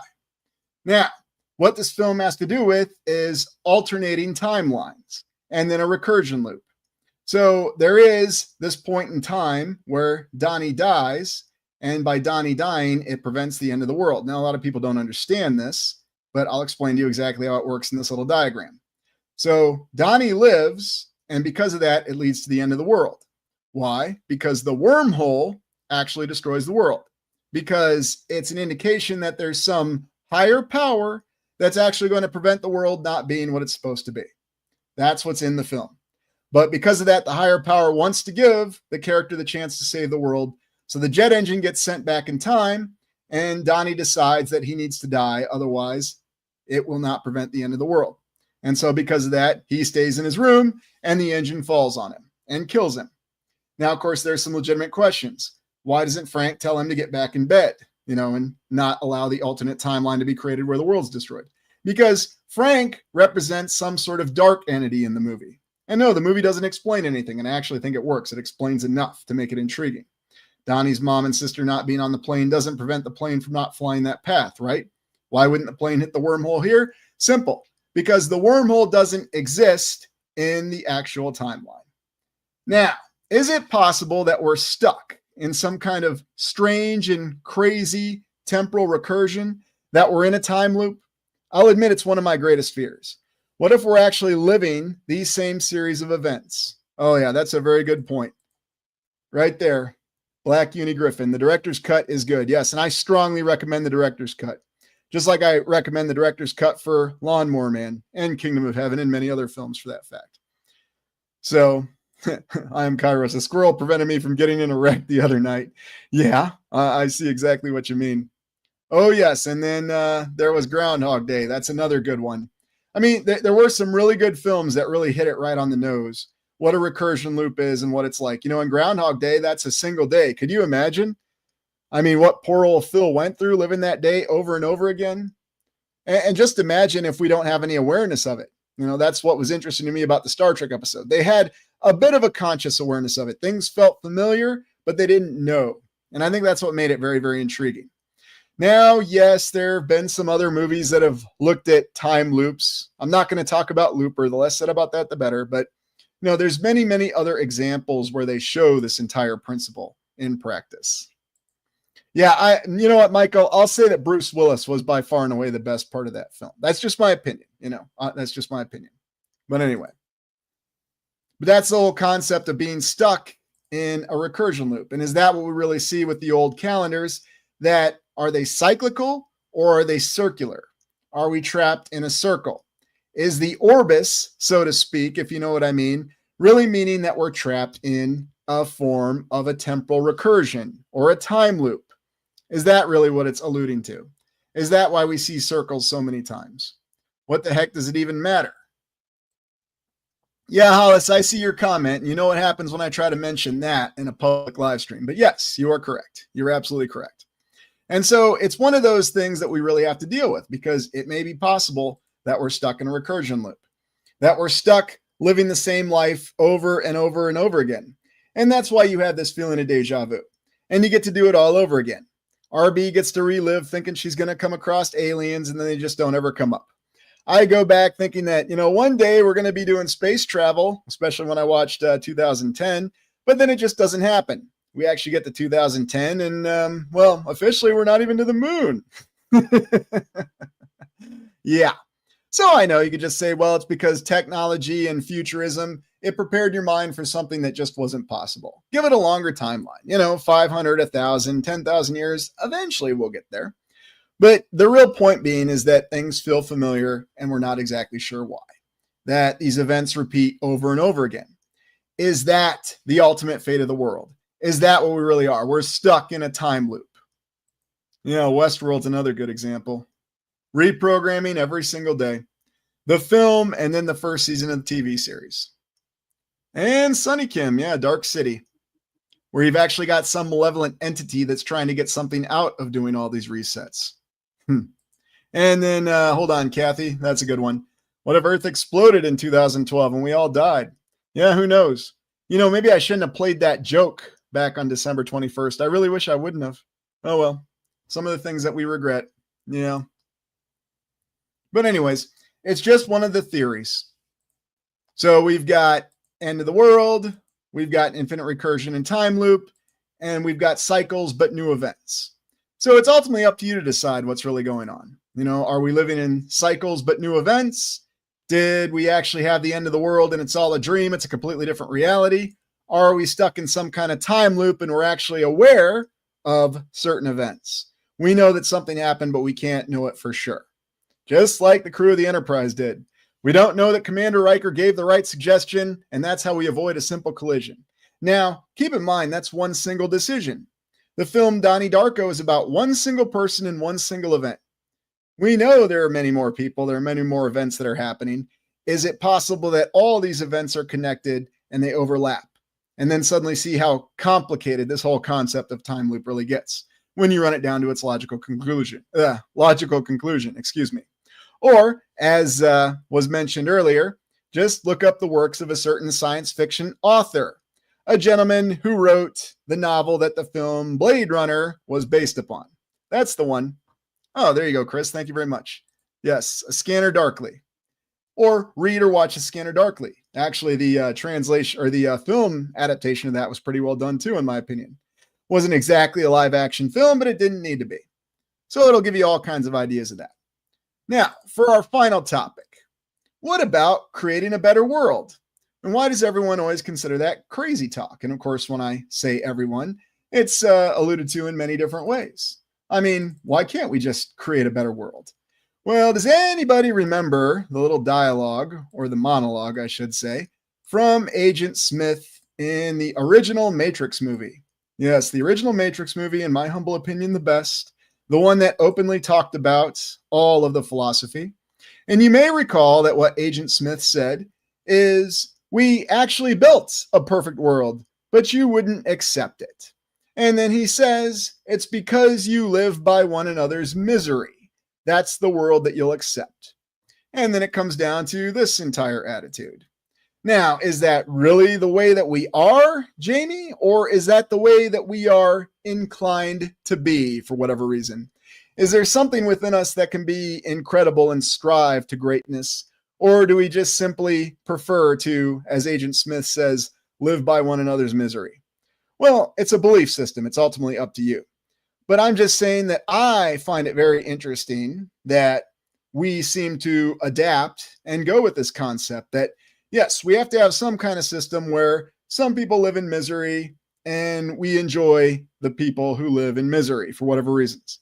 Or if you want a more on-the-nose comparison of it, you can read the old novella story, The Ones Who Walk from Omelius. Just read that. It'll tell you what this is all really about. Anyways. And there you go, Carol. Great point. Break the programming and choose for yourself. And that's ultimately what this is all about. And that's what all of us can do. Yeah, Eric, somebody definitely seems to think so, don't they? Question is who? Jamie, that coming from a machine? Yeah, exactly. But let's just take a look. What is our present world like? Well, we talked about on a couple explorations how in what is officially the nation with the largest gross domestic product in the world, therefore technically the wealthiest. Yes, it also has the most debt, but it wouldn't have the most debt if its credit was bad, right? Has an inordinate amount of roads with a lot of potholes in it. Yes, of course, I'm talking about the United States. And it's virtually in every state you'll find a road like this, and some roads that are even worse. And no, this is not a gravel road. This is a paved road, whether you want to say it's paved with asphalt or concrete. But yes, this is the situation that a lot of us are accepting in the United States. This isn't one of the side roads in Iraq that had M1A1 tanks driving on it for a long period of time. Oh, no, no, no, no, no. This is the United States. So yes, I suppose, and if we're going to accept it in the country that's the wealthiest or officially the wealthiest, then we're going to accept it everywhere, right? And I'd be remiss if I didn't mention the old I-35 bridge collapse in Minneapolis and St. Paul, the metro area up there in Minnesota. And that's a more recent constructed section. But don't worry, there's for channel members, you saw that they're taking measures in Minneapolis to ensure that such things like this never happen again. But this did happen, infrastructure collapse. Now, that's the real question I have. How much of our infrastructure is actually from our current era, and how much of it is very, very old? We always look at the dams, and you might be surprised to know how many dams that we have that we're very dependent upon, that are very, very old, and you might even classify as old world architecture. Now, if anybody knows where this is, extra points to you, but I mean, this could be a dam anywhere. There were apparently a lot of dams that were constructed during the quote-unquote Great Depression, but after that, we really haven't built a lot of that infrastructure. So I guess you just need one of the worst economic situations in the world, and then you're going to build incredible infrastructure. At least that's what official history will say. And Leo with a great point here. They forgot how to maintain them. Is there not a lot of evidence that indicates to us that somebody forgot to maintain things? Now, the official explanation will be, we just don't have the money. Yeah, that's always the explanation. How can we not have the money? Especially in the United States. We're $30 trillion in debt in the United States. You want to tell me we don't have the money? I'm not buying that, so to speak. But that's just my opinion. I could be completely wrong. And as Jamie says, everything is made to be broken now. And I don't think anybody's going to be building a dam anywhere anytime soon. Again, it's just my opinion. But really, why aren't we building new dams? Why aren't we building new roads? Why isn't every single road pristine, or, even say 75% of the roads pristine in the United States at least? Why? Don't ask those questions, okay? There's only certain sections.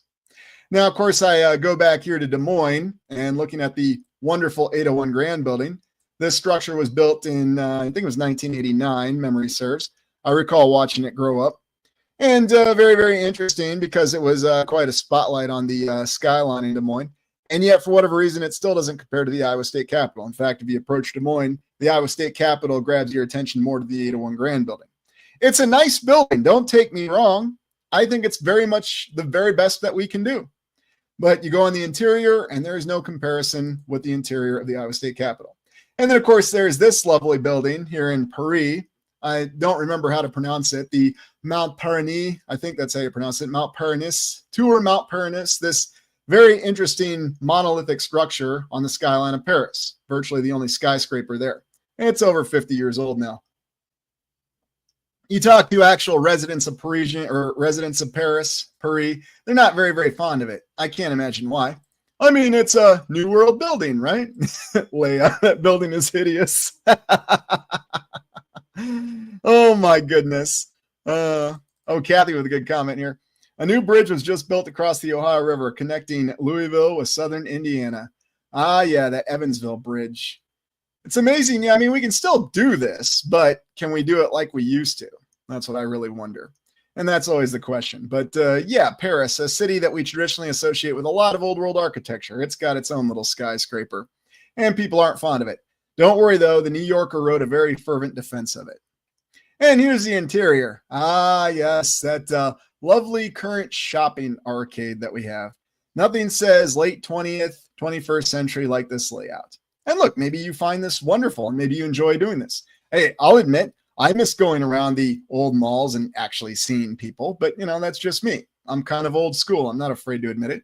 I've got nothing against Amazon and ordering something that I need right away, but it's just interesting looking at how these buildings work, especially when you compare it to another arcade, an older arcade in Paris. Ah, yes, this is also considered a shopping arcade. Quite a bit of difference, wouldn't you say? And even with some of the Christmas lights that they have hanging here from the windows, you can see that there's a little bit of a difference in the architecture. I love the mosaic floor. Ooh, look at that. Another one of those 8-pointed stars. Well, we see those everywhere, don't we?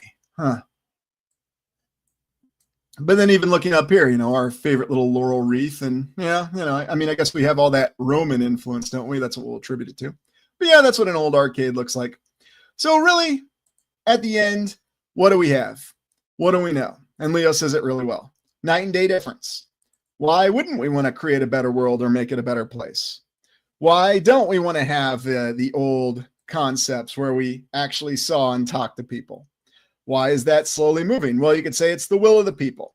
We want to live an easier life. I want to stay in my home. So I'm more than content to have everything delivered to my door. And I'll be honest with all of you. I can see that inclination in all of us, and including myself. But living life, I've also learned there is something to be said for putting out the effort and actually connecting with people, going out and actually doing things. So I know you're thinking, oh my gosh, what the heck's going on here? A YouTube content creator is saying that he's actually lamenting the fact that he doesn't encounter people face to face. I still do. I'm just letting you know that I value it. I value any sort of interaction. I think it's important. And I think that's really the key that we have if we're actually going to build a better world. And I don't think it is crazy talk. I am Kairos. Why build with glory if someone knows the reset date? That's a good point. Or is it because we just don't have the ability anymore? We're doing our best to maintain it and doing our best to replace it wherever we can. Who knows? It could be either explanation. Can't discount either one. Anyways, I hope you enjoyed this exploration. Really just looking at some theories. Please hit that like button before you go and support the channel. It was great for everybody to be here and contribute your ideas, and I'm definitely going to read through the comments because I've seen a lot of doozies. I know these tend to go a little bit faster sometimes than we like. But I think what's important to understand is it's not just important to understand where we've been, but also to understand where we're going to be going. Or in other words, look to the future. Because I would like to believe that we do still have a future. Hey, Brother Adam, good to see you. Hope all's going well. So anyway, I hope all of you have a wonderful week wherever you're on the land. Please hit the like button before you go, and we'll see you on the explorations coming up this week. And I think we'll do another live stream next weekend because I'm really enjoying these, and I hope you're enjoying them too. But either way, thanks for being here. Thank you for supporting the channel. And everybody, take care of yourself. This is Lucius Aurelian signing off.